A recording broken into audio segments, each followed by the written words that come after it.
Politicians and American media generally focus on the vote of Latin Americans, Asian Americans, and African Americans during general elections.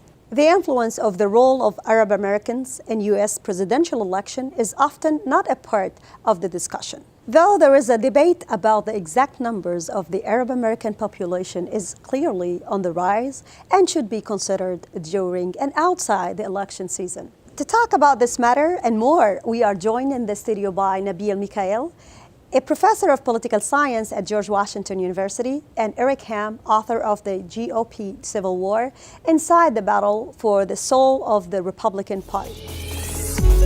Thank you, Mikhail, for coming and being our guest today, and thank you, Eric Ham, for being also part of this show. First, let me ask you, Mr. Mikhail, today we will talk about two of the candidates, Donald Trump and Hillary Clinton, and other candidates.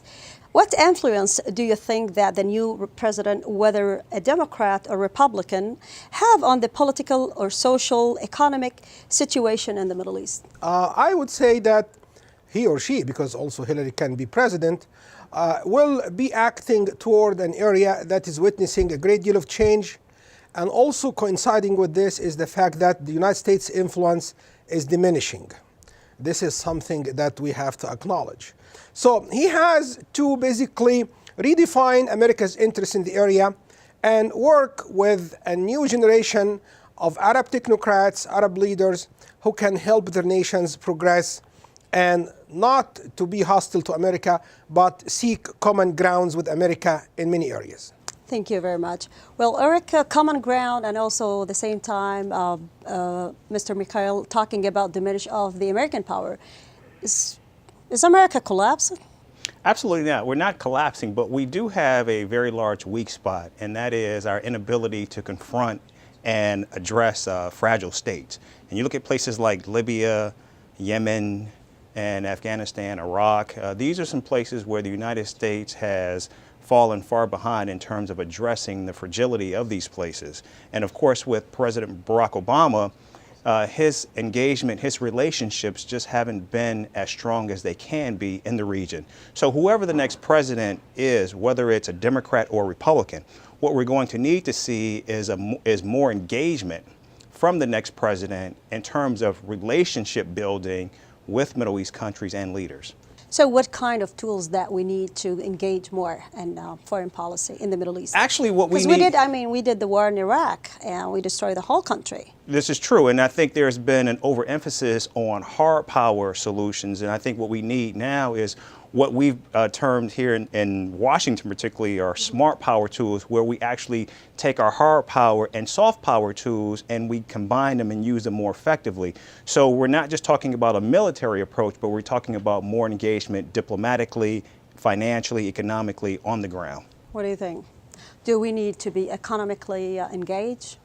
We are actually economically engaged because even with the drop in oil prices, we still import a lot of oil in the Middle East. The area also has so many natural resources that can be exploited. But it will be wrong from any administration, liberal, conservative, democratic or Republican, to define America's interests exclusively in economic terms. Because as I said, there is a high level of expectation. People are angry at America. This is actually something that's not too bad, because if you are angry at someone... I don't think people are mad at America, but when Obama was elected, if you recall that, in 2008, he gave, after a couple of months of his election, he gave a huge, wonderful, great speech in Cairo University, and everyone was very optimistic about that. And suddenly everything's just promises. Yes, but you look at where has the president been and since then. Our biggest ally, one of our most stalwart allies in the region is Saudi Arabia. And the relationship between President Obama and the kingdom is strained at best. So the next president is going to have to rebuild that relationship. You look at a country like Russia and Vladimir Putin and how actively engaged they are on the ground. They're positioning themselves to be a major power in the region. And I think that's something that the United States needs to be doing. I agree with what you said, that there is a diminishing influence that the United States has. But I think it has more to do with our relationships and our engagement, not necessarily the tools. How do you think the United States can draw a new policy, a new strategy for the coming 4 years after the new presidential election? I do not think that any American president by January 2017 will be able to submit an initiative toward the Middle East. That has been a very critical matter in Washington's relationship with the Arab countries, is that people in the Middle East are expecting, with the inauguration of a new chief executive in Washington, D.C., that he will submit a new initiative. Or she. Or she, if she's Hillary. Absolutely. And that always centered around the Palestinian-Israeli conflict. But now with the inability of America to change the situation on the grounds, and with so many shifting trends in the Middle East, it is better if an American president will not submit an initiative. What can America do is that America can basically try to get a minimum degree of consensus. What do the Arabs need? Like, for example, how to solve the crisis in Syria. I can tell you something very important. I hope that some people in Washington noticed it. The Palestinians, for instance, are supporting the Russians. The Iraqis are supporting the Russians. But you agree with me, Mr. Mikhail, is also the whole Arab world is divided about the question of Syria. Yes, but still, try to achieve a minimum degree of consensus. Iraq is not Syria. It has a different, we can talk about but look, religions, any American Shia, president, Sunni, there's a huge sensitivity toward the Syrian questions. And that has divided the whole Middle East. I think that we have to consider this point. This is true, but the problem with Syria is that you cannot wait. It's like say that it's a big country, it's a civilization in itself, it is a regional power. So basically, when you come, or I hope that effort would start now, just tell them, work together to return the refugees. Absolutely. Because do you know who will support you in this regard? The Europeans. The Europeans do not want the refugees. I think one of the objectives of President Obama when he came in office was to take a more hands-off approach in the Middle East. He wanted, I think, to see Middle East leaders kind of take the lead, and he wanted to see the United States sort of pull back. And as a result of doing that, our influence in the region, of course, has diminished. And of course, many people begin to think that maybe the United States doesn't have the ability to influence what's happening in the region. The next president, they may need to decide, is that a policy that they want to continue? And by all accounts, if you look at Hillary Clinton, particularly if in some of the previous debates, she seems to want to move in that direction. Of course, she's been seen as far more hawkish. So she may decide to take a more active approach and become more actively engaged in the region. If that's the case, I think that's a good thing both for the United States and for the region. I think there is an enormous amount of change taking place throughout the region, and the United States needs to be a part of that. But I think we also need to be working very closely in tandem with our partners in the region. When we work closely, there's a relation of power between the Westerns and the Middle Easterns. I think historically it shows that the powerful who is the one who runs the show, and that's why I think still Washington is the decision maker in every single aspect of a lot of conflict. And now we'll talk about the Arab American. Arab Americans are absent. We don't know where they are. A lot of media in the United States, they don't mention about the Arab American voice, presence, what they are doing during the presidential election. We are not countable. We talk about African American, Latin Americans, Asian American, but Arab Americans are here, but we don't talk about them. I think one reason why they probably don't get as much attention and they're not discussed as much is because when you look at this from a base political perspective, in terms of voting blocks, they just aren't as big a voting block and simply aren't as influential in terms of shaping or changing an election. African Americans, they make up 13% of the population. Barack Obama won overwhelmingly with more than 90% of the vote by African Americans. That was as a result of that he was able to win convincingly twice. And so that's a huge block going forward. Hillary Clinton will need to bring that voting block along if she's going to be successful. You raised a very important point, I think, that was engagement and organizing. Are the Arab American well organized in terms of politically engaged? Yes, I like say in terms of their conditions, in few years, few decades, they were able to establish their own organizations. They were able to apply the techniques of American politics, raising funds, fielding candidates, canvassing voters. But I would assume also that the Arab But viewer... do they have really weights to influence the American decision? Yes, to some In foreign extent. At least policy, they for listen. example? I mean, at least they listen, which is an important. This is part of the political process. The Arab viewer knows very well that the American political system rests on the idea of federalism. Federalism means the distribution of power geographically. So if the distinguished guest spoke about the influence of Asian Americans, there are some states where that voice is more heard and their image is more visible. I mean, the system of caucuses and primaries in America, that system works whereby you try to get delegates from areas like Iowa, like New Hampshire, Nevada, others. So basically, the distribution of voters and voting blocks geographically is an important factor. You cannot just cry and say, I'm missing the Arab vote. No, it has its own pockets of influence. And it is a very... But I mean, how we encourage them to be involved politically. I mean, this is the classical question that political scientists struggle with. If people have a deep interest in doing something, they will do it. And it's all focused, I think, around organization. I mean, we look at Congress, and particularly look at the House of Representatives, which is becoming far more representative of the diversity of the country. But we only have one Muslim American in the House of Representatives, I believe. think two. Oh, wow, okay, I'm sorry. That's we okay. have two. We have two. And so I think what needs to happen is we need to see more of the voices in terms of affecting and impacting our legislative dialogue, you know, not just in Congress, but in state houses as well. Absolutely. And so until I think we begin to see that, I think we're going to always have this question of where are the voices, where are the Arab American voices at? Because right now we simply aren't seeing them play a role. We're not seeing them in elected office. And the question is, where are they? When will they start to rise up? When will they start to make their voices heard? Okay, short break and we'll be back. Don't move.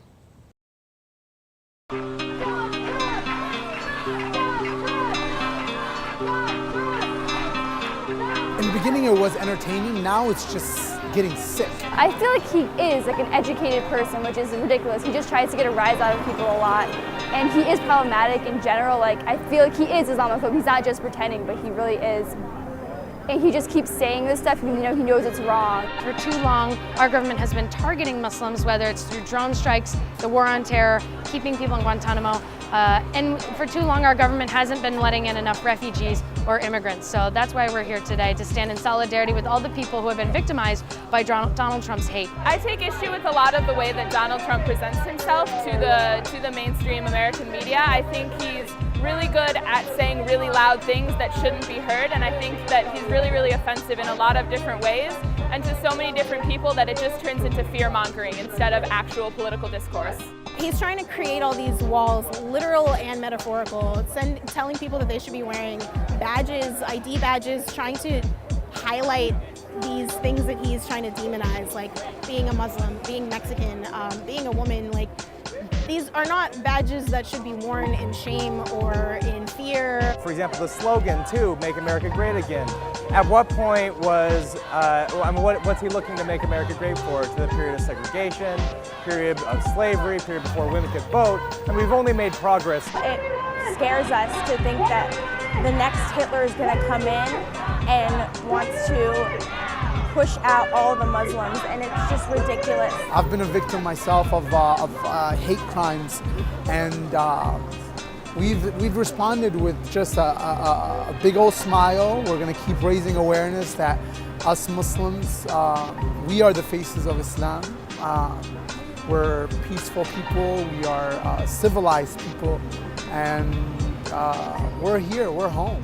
Let me start back with the second part of the show. So Trump looks like all the corruptions and all his records now comes back to the surface.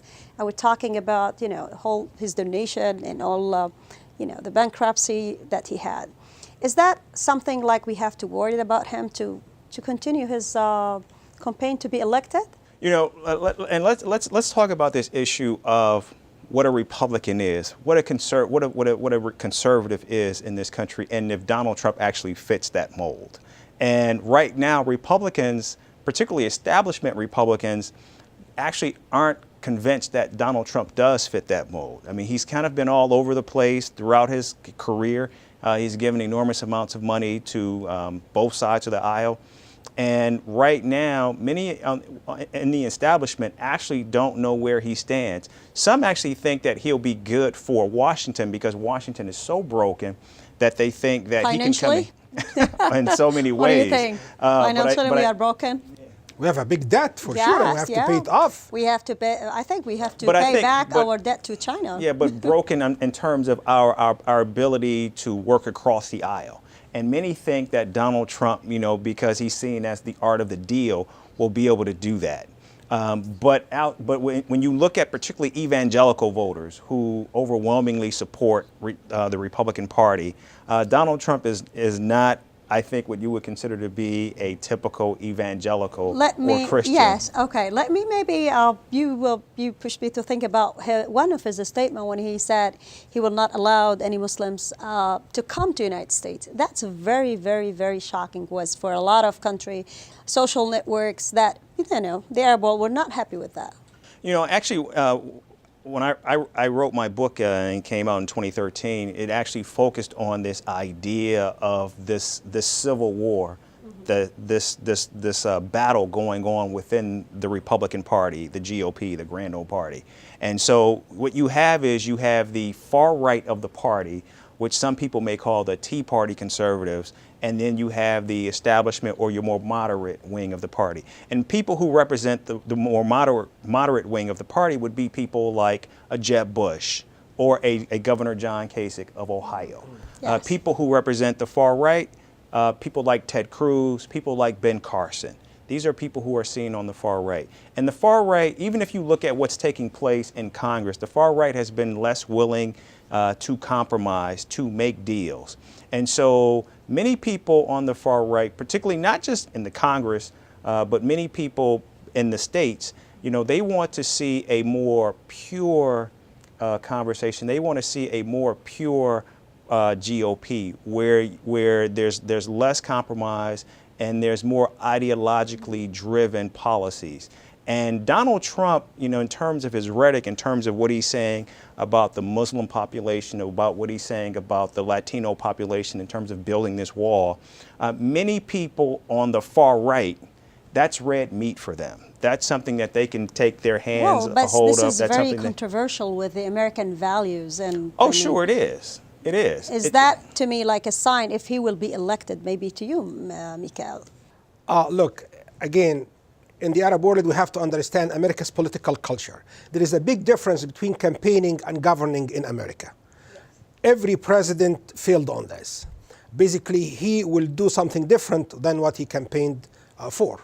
The other thing is that in America also during the campaign, you have to reach out. For instance, Donald Trump met with leaders from the Afro-American community.